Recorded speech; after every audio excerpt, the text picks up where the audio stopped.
అందరికీ నమస్తే అండి. పవన్ కళ్యాణ్ గారు ప్రస్తుతం అసలు సిసలైన రాజకీయం చేస్తున్నారు. ఇది చాలా ఇంపార్టెంట్ కంటెంట్. ఉన్నట్టు స్పష్టంగా ఇప్పటి వరకు జరిగినవే చెప్తా. నేనేదో ఊహించింది చెప్పాల్సిన అవసరం లేదు, ఊహించి చెప్పను.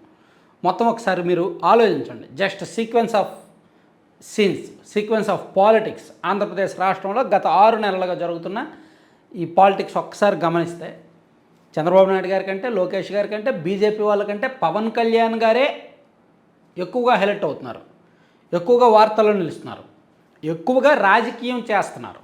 రాజకీయానికి ఏం కావాలి? కులం కావాలి.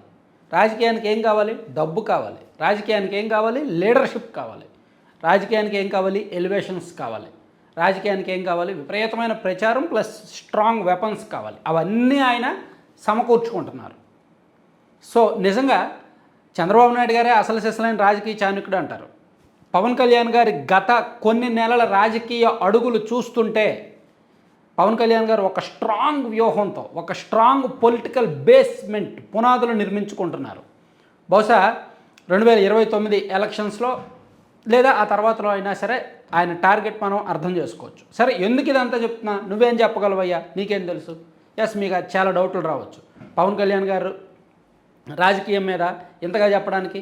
సో మనకి కొన్ని చూద్దాం, కొన్ని సంఘటనలు గత కొన్ని నెలలుగా జరుగుతున్నాయి చూద్దాం. ఫస్ట్, కులం. రాష్ట్రంలో రెడ్డి సామాజిక వర్గం కంటే, కమ్మ సామాజిక వర్గం కంటే కాపు సామాజిక వర్గం ఓట్లు ఎక్కువ. రెడ్డి సామాజిక వర్గం నాకు తెలిసినంత వరకు 6% అరౌండ్ ఓట్లు, మొత్తం ఓటర్లలో రెడ్డి సామాజిక వర్గ ఓట్లు 6%. కమ్మ సామాజిక వర్గ ఓట్లు మొత్తం ఓటర్లలో 4.2% ఓట్లే. కానీ కాపు సామాజిక వర్గం ఓట్లు అరౌండ్ ఒక 13-14% ఉండొచ్చు. నాకు తెలిసినంత వరకు 13% అనుకుంటున్నా. కానీ ఆ కమ్యూనిటీ వాళ్ళు 15%, 18% అని చెప్తారు. సరే, ఇక డామినేటెడ్ కాన్స్టిట్యున్సీస్ చూసుకుంటే రెడ్డి సామాజిక వర్గం గెలుపోటములను ప్రభావితం చేసే నియోజకవర్గాలు 38. కమ్మ సామాజిక వర్గం వాళ్ళు గెలుపు ఓటములను ప్రభావితం చేసే నియోజకవర్గాలు 30 రాష్ట్ర వ్యాప్తంగా. కానీ కాపు సామాజిక వర్గం వాళ్ళు గెలుపు ఓటములను ప్రభావితం చేసే నియోజకవర్గాలు 58 నుంచి 65 ఉన్నాయి. అంటే ఆ రకంగా చూసుకున్నా. సో నేను ఇంత లెక్క ఎందుకు చెప్తున్నాను, మీరు జాగ్రత్తగా అబ్జర్వ్ చేయండి. పవన్ కళ్యాణ్ గారు సైలెంట్గా చాప కింద నీరులాగా కాపు సామాజిక వర్గాన్ని పైకి తీసుకొస్తున్నారు.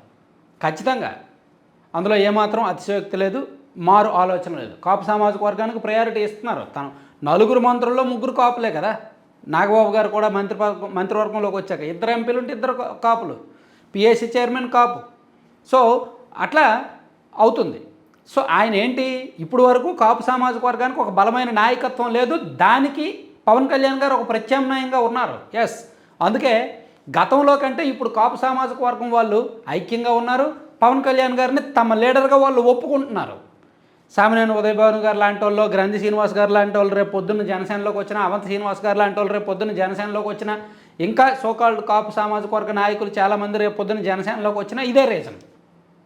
ఆల్రెడీ సామినేని ఉదయభాను గారు, కిలారి వెంకటరోషయ్య గారు వచ్చారు. ఇంకా చాలామంది ఇంటర్నల్గా చర్చించుకుంటున్నారు ఆ సామాజిక వర్గం నుంచి మూకుమ్మడిగా రావడానికి. వచ్చే ఛాన్స్ ఉంది. అట్లా కులం. సో ఈ 2 కమ్యూనిటీలతో పోలిస్తే అది పెద్ద కమ్యూనిటీ, ఎక్కువ ఓట్లు ఉన్న కమ్యూనిటీ. అదర్ దాన్ ఈ కాంబినేషన్స్ ఉంటాయి కాక, కాపు ప్లస్ బీసీ, కాపు ప్లస్ ఎస్సీ, కాపు ప్లస్ ఎస్టీ, ఏదైనా ఉండొచ్చు కాక. కానీ ఇదైతే మెయిన్ పాయింట్ నెంబర్ 1. బయటికి ప్రతి నాయకుడు కులం చూడడం, మతం చూడడం అనే చెప్తాడు. జగన్మోహన్ రెడ్డి గారు అదే చెప్తారు, చంద్రబాబు నాయుడు గారు అదే చెప్తారు, పవన్ కళ్యాణ్ గారు అదే చెప్తారు. కానీ ప్యూర్లీ చేసేది సామాజిక వర్గ పరమైన రాజకీయాలు. అందులో ఆరితేరారు పవన్ కళ్యాణ్ గారు. Point number 1. రెండోది, రాజకీయానికి ఏం కావాలి? విపరీతమైన ఎలివేషన్స్ కావాలి. యాక్చువల్లీ సొంత మీడియా, టీడీపీ వాళ్ళకు అనుకూల మీడియాలు ఉన్నాయి, వైసీపీకి అనుకూల అనుబంధ డబ్బా మీడియాలు ఉన్నాయి. పవన్ కళ్యాణ్ గారికి మీడియా లేదు అని అంటారు. కానీ పవన్ కళ్యాణ్ గారికి బలం ఆయన కుర్రాళ్ళు, విపరీతమైన సోషల్ మీడియా ప్లస్ ఆయనకున్న క్రేజ్. సో ఆయనకి ఎన్ని ఎలివేషన్స్ వచ్చాయి చూడండి.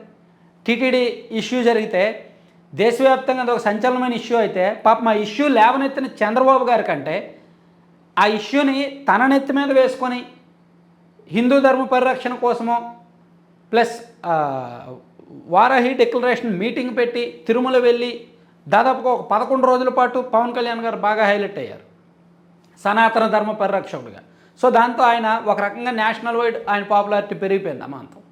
ఆ తర్వాత మహారాష్ట్ర ఎలక్షన్స్.